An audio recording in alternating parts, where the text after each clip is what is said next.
Ваше високо преподобие, боголюбиви отци, възлюбени в Господа, брати и сестри, Христос воскресе!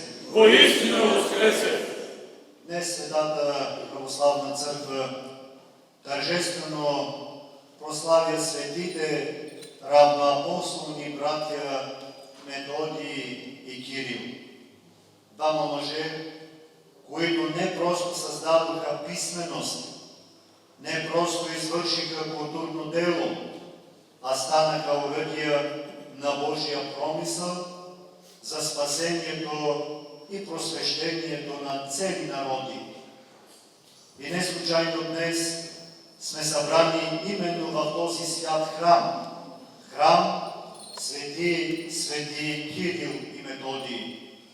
Защото този храм не е само сграда от камък, от дърво. Той е жив спомен за едно велико дело. Делото на Словото, на вярата и на светлината Христова. Свещеното писание ни казва: идете, научете всички народи. Това е заповедта на самия Христос. И светите братия Кирил и Методий изпълниха тази заповед не с меч, не с власт, не с човешка сила, а с Евангелие, с молитва, със смирение и жертвена любов. Те разбраха нещо много важно, че човек не може истински да обикне Бога, ако никога не е чул Неговото Слово на езика на своето сърце. Защото това е онова, което кара човека да трепти, духовно да благоговее. Затова свети Константин, Кирил философ, създава буквите не за човешка слава, не за политическо влияние, а за да може славянският народ да чуе: в начало беше Словото, на своя роден език.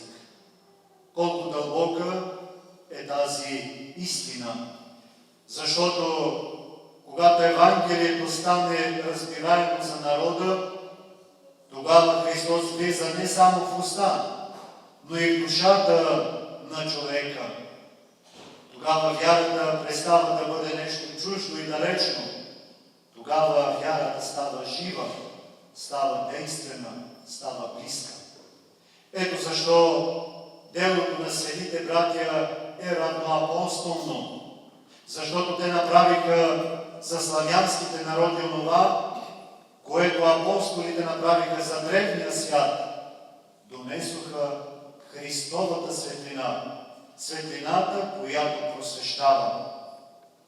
Но, възлюбени в Господа, брати и сестри, днес ние не сме длъжни просто да мълчим и да не си припомняме. Ние се задължаваме днес да се запитаме: какво правим с това велико наследство? Имаме букви, но имаме ли Слово? Имаме книги, но имаме ли мъдрост?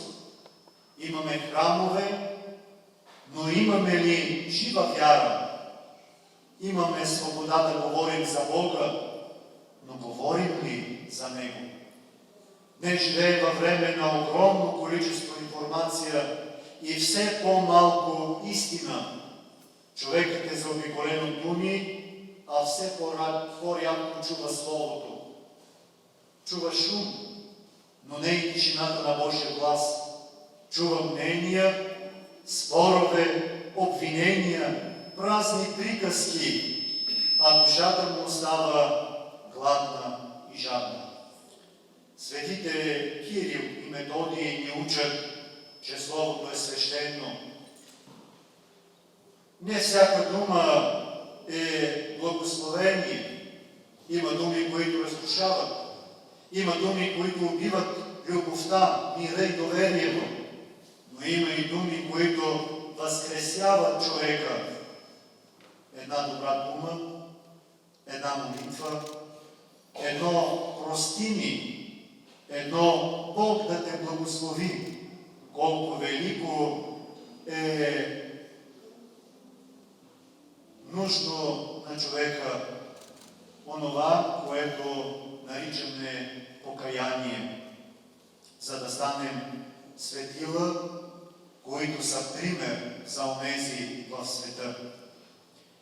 Светите братя ни учат още и на нещо друго, че истинското просвещение без Бога, без Неговата истина е невъзможно. Днес често се говори за образование, говори се за култура, развитие, наука и всичко това е важно. Но когато знанието остава без нравственост, без смирение, без Христа, то лесно се превръща в гордост. Свети Кирил е бил един от най-учените хора на своето време. Наричали го философ, но въпреки това той остава смирен монах, човек на молитвата, човек на поста и бдението. Защото истинската мъдрост не е просто да знаеш много. Истинската мъдрост е да познаваш Бога. Както казва Писанието, начало на мъдростта е страхът Господен. И още нещо, възлюбени в Господа, брати и сестри. Делото на светите братя е било дело на единство. Те не са тръгнали, те не тръгват като хора, които се стремят да разделят народи, а да ги съберат в Христа. Не тръгват да унищожават чуждото, а да осветят човешкото. Те носят мир, носят не разделение, и вражда. Носят единство и мир. Колко нужен е този пример в нашето време, в което живеем.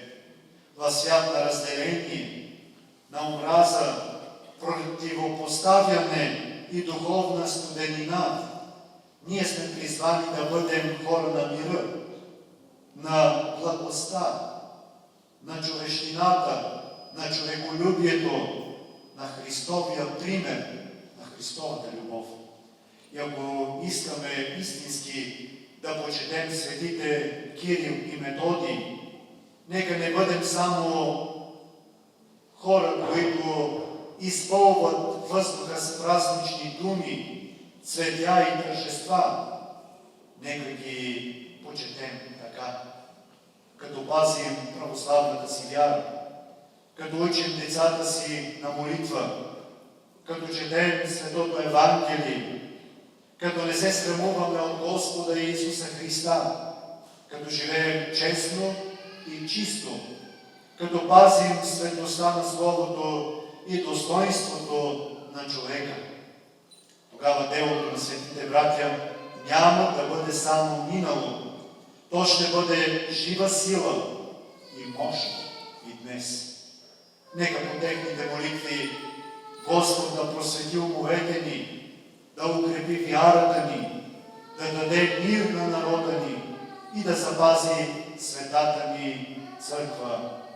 И нека никога не забравяме, че народ, който пази Христа в сърцето си, никога не остава без бъдеще.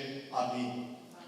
Позволете ми в този прекрасен ден, отбелязвайки храмовия празник на тази църква, почитайки паметта на светите равноапостолни братя Методий и Кирил, да ви поздравя всесърдечно от името на Негово Високо Преосвещенство Пловдивския митрополит Николай, който, давайки своето благословение да бъдем тук, ни заръча да ви благословим, да преподадем Неговия архипастирски благослов и да ви пожелаем здраве, благословени от Бога, светли и благодатни дни, изпълнени в мир, в радост и в добруване.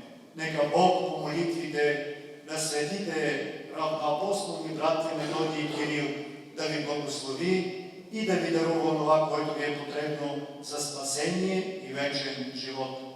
Изказвам благодарност на отците, които взеха участие в Светата Божествена литургия, на отец предстоятеля за организирането на празника, на църковните певци, които както винаги, така и днес с духовна ревност, смирение, сладкопение въздействаха върху нашите сетива и ни подбудиха да издигнем сърцата си към Бога, към небесата.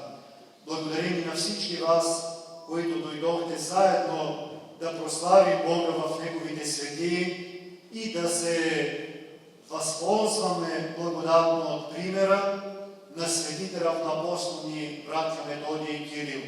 Преди всичко пример на вяра, надежда и любов. Нека Бог по техните молитви ви въздаде хилядократно. Нека днешният празник бъде честит и благословен за всички, които днес имат имен ден, които имат рожден ден. Бог да ги благослови и светите братя Методий и Кирил да бъдат покровители, славни и достойни за всички. Амин. На многая и благая лета. Христос воскресе! Воистину воскресе! Христос воскресе! Воистину воскресе! Христос воскресе!